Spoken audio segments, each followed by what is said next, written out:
Ashmita Harimurthy, and please watch Sanskriti channel.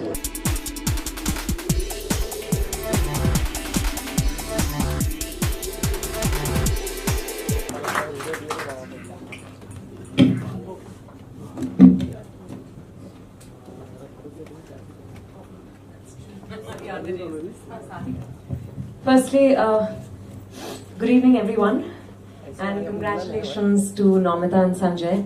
I was asked outside, why did you agree to read the book today, or why did you agree to be here today? And I've done a lot many ads with Namita and Shubir at White Light, and I was petrified of them as a model. So the moment I got a call from Namita, it firstly took me a day to return the call. Now you know why. Not again. I thought, I didn't know what she was going to say, and then she said, I've written a book, and will you launch it? Before she could complete her sentence, I said yes. But this book is of course called The Wrong Turn. You're in very good company. 50% of the people here can't say no.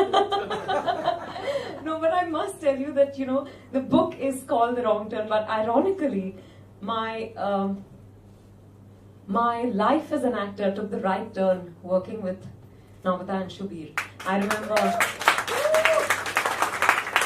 I thought acting was about a pretty face, and okay, I did think I had a pretty face back then.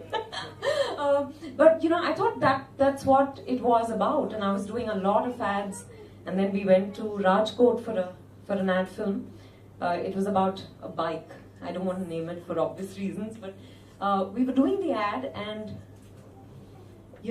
both the male model and me just couldn't get the moment right.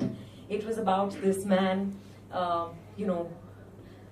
who's just come back from the army and who gets a call. There's a message on the radio calling all army personnel back to the front, and we just couldn't get it right. And I remember getting fired by Namita and Shubir, and I remember then I somehow I got the shots right, and then there was a shot, there was a hand shot, and normally they have hand models to do it, so I hadn't really manicured my fingers or anything. I hold the transistor and she fires me. She says, your nails are chipped. And you're firstly a woman in the village, you're not going to have such long nails, and then, to make matters worse, one nail is shorter than the rest of them.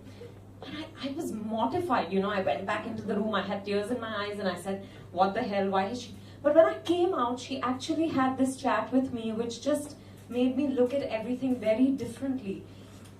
It was actually that ad film, and I've never had a chance to thank you personally for that, but thank you so much. Because, during that shoot, she said it's so important for an actor to just soak in experiences of all kinds, whether you like it or not. Keep observing people, read the newspapers, read books, watch plays, movies, listen to music you like and don't like. Just keep yourself open to experiences. That's when you'll be able to feel a moment that you haven't experienced personally. And I think that changed a lot for me, and which is why I'm here today, to say thank you more than anything else, and all the best to both of you. Sanjay, you're a bonus, I know your better half. Very well. And I was thrilled to know that you co-authored the book, and all the best to both of you. That's a long speech. Should I even read now? Yes. You're supposed to say yes. Yes.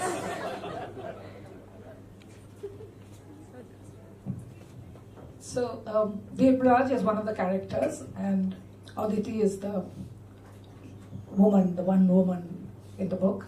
And Devraj is injured. He's in hospital, and Aditi's been looking after him.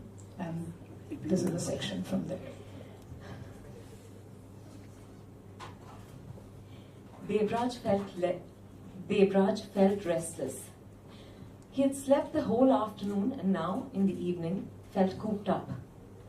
Aditi had been completely avoiding him the last few days. The Malay nurse, he kept forgetting her name, had taken over. Her rather rough, matter-of-fact ministrations very different from Aditi's careful hands.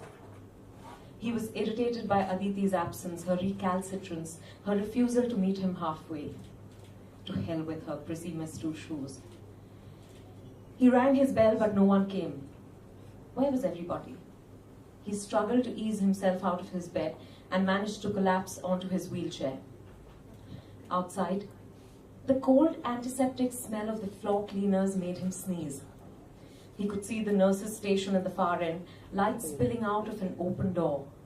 But he didn't fancy talking to any of them. He felt a cool current of air coming from somewhere. He swerved and headed for its promise of freedom. A veranda led out onto a small walled garden. Crickets chirped. The oversweet fragrance of some nocturnal flower, the damp smell of earth, filled his lungs. It was turning dark, twilight softening the outlines of the little stone cherub perched under a drooping willow. He suddenly thirsted for a stiff drink and a cigarette. He thought of Nishonko, how he would never light a second cigarette from his match, calling it sniper bait. One strike, the enemy can't draw a bead. But you pass the flame to another cigarette, he's got you in his cross sights, and poof, your head bursts like a watermelon as you bend down to cup the light. All of a sudden, he missed Nishonko, missed his dry, reserved manner, his down-to-earth words. He missed Pandeyji, and even the ever-disapproving Captain Nawaz. He missed the male ribaldry and the clean single-mindedness of soldiers engaged in battle. He realized that none of them had tried to find out how he was, that the knowledge had been secretly rankling inside. Did no one care? Or maybe they didn't even know where he... Or maybe they didn't even know where he was. A shadow darkened the doorway. A figure in white, a nurse, stood there, shoulders hunched, indistinct in the twilight. "Hello?" Debraj called out softly. She straightened up, stepped into a spill of light. It was Aditi. He was absurdly happy to see her. She drew in a deep, shuddering breath.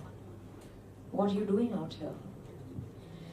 "Following doctor's orders, doing my evening constitutional." "Where's everybody?" He was glad to have her back. She shook her head as if trying to clear it. "One of the operations up north, it went wrong. We've all been busy." "Are you okay?" A long sigh of bone tiredness. She absent-mindedly started peeling off surgical gloves. He saw they were soaked in blood.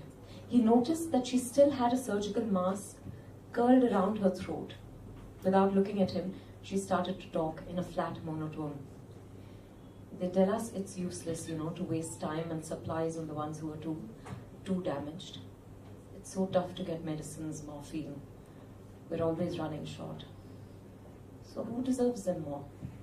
The ones who can continue to fight, or the ones who have already fought so hard and sacrificed so much? We make that call every night. We play God." He wheeled his chair, reached out his hand. She took it absent-mindedly, slowly sliding down the stone wall till she was resting on the stone flags, propped against his bandaged leg. He cupped his hand on the nape of her neck. She leaned back, accepting the solace. They accept our professional judgment silently. No complaints. But their eyes, they grudge, their eyes. What happens if we're wrong? Maybe if he'd held on a little longer, given him some more penicillin, maybe... Who did you lose? Too many. Anwar Qasim. A big bull of a man. A laugh like a big drum. Told me to give the morphine to the bachas, the kids.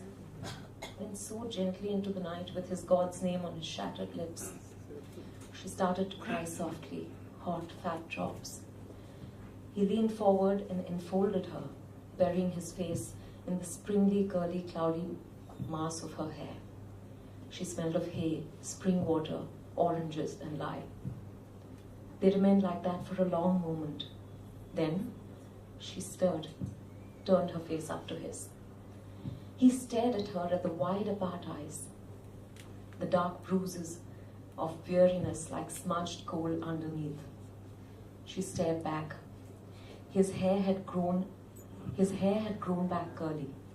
He had not been shaving, and his cheeks, hollow, thin, were shadowed with the beginnings of a beard. The irises of those grey gold-flecked eyes were wide open, dilated like a cat's. The scar across his forehead, still healing, was a livid pink. She reached up to touch it with her fingertips. He held them, brought them to his lips. Then they kissed, chased it further.